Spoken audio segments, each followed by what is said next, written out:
nabigu wuxuu yiri sallallahu alayhi wasallam waxay u sugnaatay qofka hawraartisan ku hadla oo hadalka wanaajiya masaakiintana quudiya soonkana joogteeya ilaahayna u tukada habeenkii iyadoo dadku hurdayaan yaa mulil tukada marka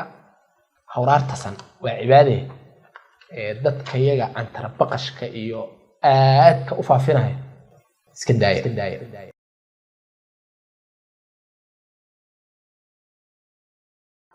الحمد لله رب العالمين والعاقبة للمتقين ولا عدوان إلا على الظالمين وأشهد أن لا إله إلا الله وحده لا شريك له وأشهد أن محمدا عبده ورسوله ولقاءاتك مفتوحة أها مرتدى ونوضوها شيخ محمد بور عبدي حلقة أفراد ونما لا يفجيني إنه حلقة أقدم بيستيني إنه نقضونته موضوعا شيخ محمد سروا شيخنا بارك الله فيك جزاك الله خيرا واحسن الله اليك waxaan noo socday lixa oo ku hormarayno waxaan soo sharaxnay laba kamid ah oo hawraarsan ku hadal iyo hawl sugan qabo ka saddexaad ama haada saddexaad ee ku hormarayno waxay noqonaysaa insha Allah taala hansare qofka inuu hansare yeesho oo waxyaabaha fiican laftirkooda shayga uu fiican yahay kana waa fiican yahay kana waa fiican yahay laakiin kana ka si fiican way jirtaa marka hansare waxa weeye waxa horta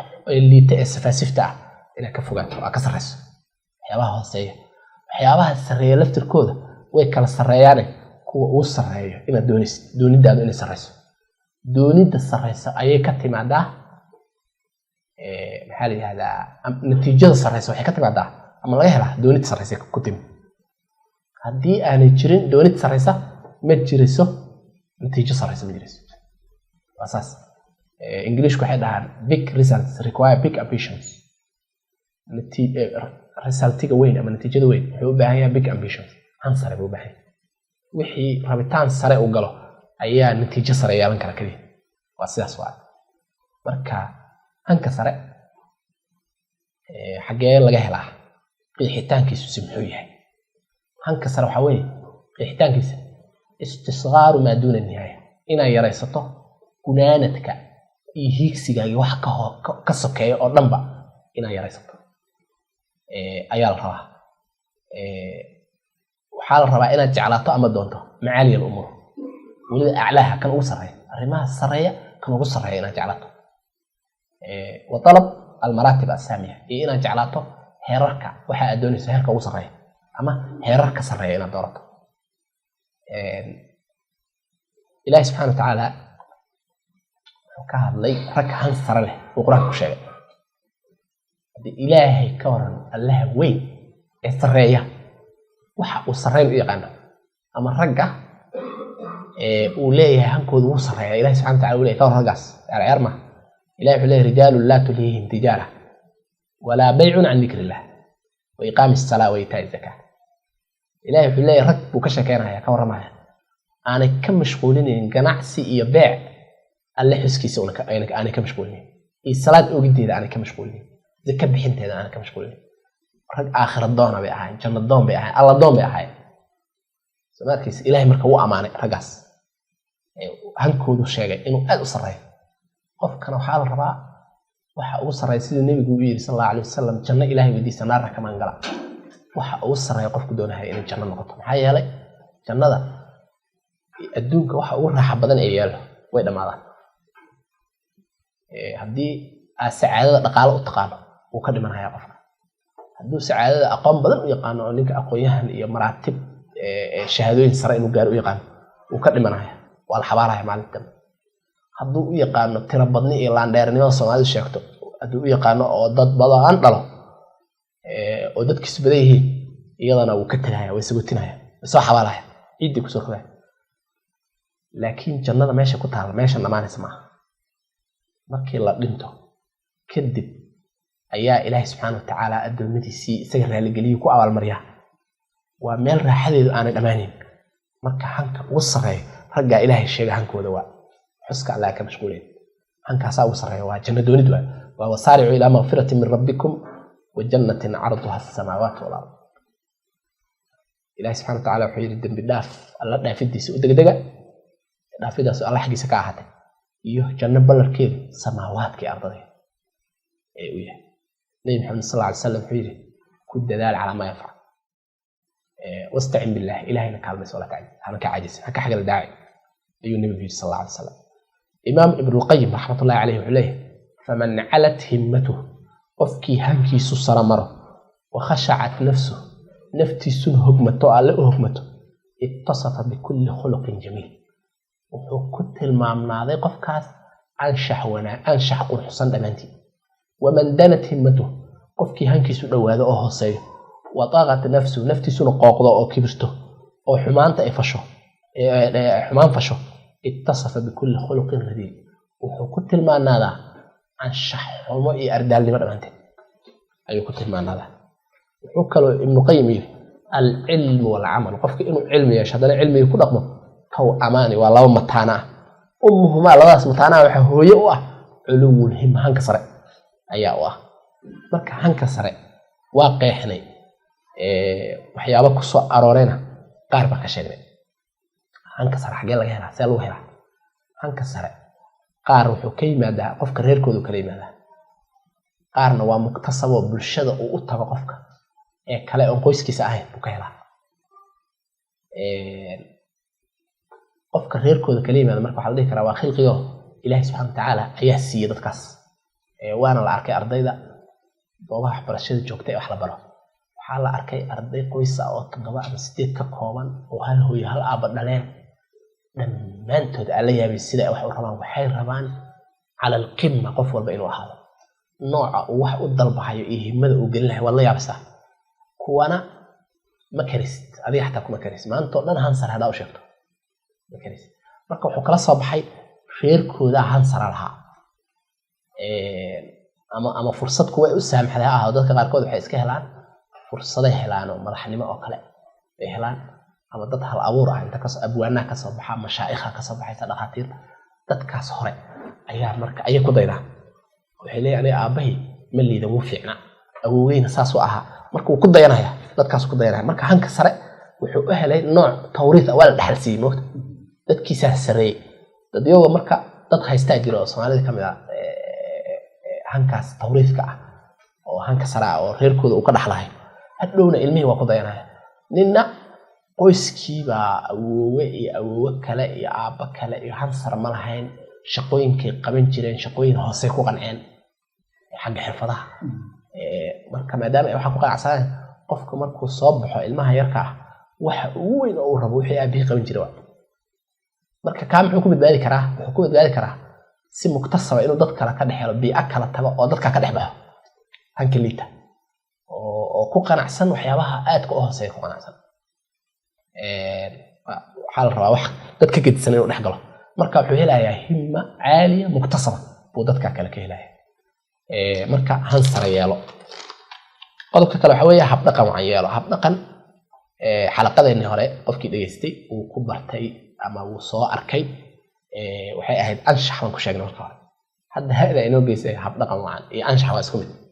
labada qodob anshax wanaagsan ama hab dhaqanka waan waxa ugu fiican ee haysato weeye ilaahay subhanahu wa ta'ala nabigiisa quraanka ku tilmaamay inna kala ala khuluqin adim waxa ku sugan tahay akhlaaq sare akhlaaq weyn baa ku sugan tahay nabi allah nabiga sallallahu alayhi wasallam wuxuu yiri wa khaliqin nas bi khuluqin hasan dadka kula dhaqan anshax wanaagsan oo kale yiri nabigu inna ma bu'ithtu li utammima makarim al akhlaq makarim al akhlaq marka maxay ka kooban tahay iyo ma badan tahay iyo tanawuceeda waa soo sheegnay xalaqadii hore insha Allah ta'ala kaga bogo marka qof walba hab dhaqankaaga ilaali hab dhaqanka ilaahay la wadaagaysid iyo midka aad dadka la wadaagayso labadaba ila xadiisku waa jamci ittaqillaha haythu ma kunta marka waa waa tacaamulka ilaahay hagaaji way ilaahay kala dhaqmis hagaaji midka dambe ah khaliq an-nas bi khuluqin hasan waa maxay dadka dhaqanka ala dhaqmis iska hagaaji marka labadaba xadiiskaas ku jamciyay qodobka kale waxa weeye shanaad ama hada shanaad aynu ku hormarayno hal ku dhig waxa la yiraahdaa web ama jumlo loo adeegsado ujeedooyin qofku gaarayo si ay ku tusto fikrad ama hadaf tusaale shicaar way carabiga waxa lagu dhaho motto waa lagu dhahaa ingiriiska school motto waa arkaysaa schoolka anaga dhigan jirnay waa bari secondary school hagar dheer ku yaal waxa ku qoran jirtay hal ku dhigiisa wuxuu ahaa انت طلان live to live سكول كان صاقل ساوح وبلطة live هادو سكول كقل جبت to live ساو قامية ونقطة مركا هالكو ديكو حالي هذا ويدوين كاسو كلا الاستعمال يكون نبي باستعمالي قرآنك أيها هالكو ديك وين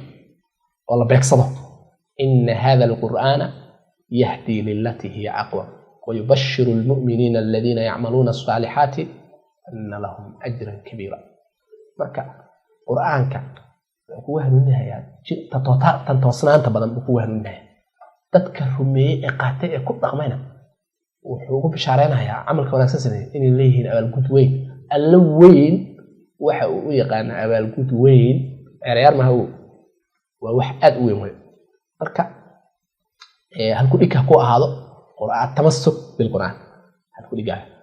إيك كله هذا التفقه في الدين نبي قال حديث كيسي هالكل إيك من يريد الله به خيرا يفقهه في الدين هالكل إيك وحكو حريه هاي حلية القار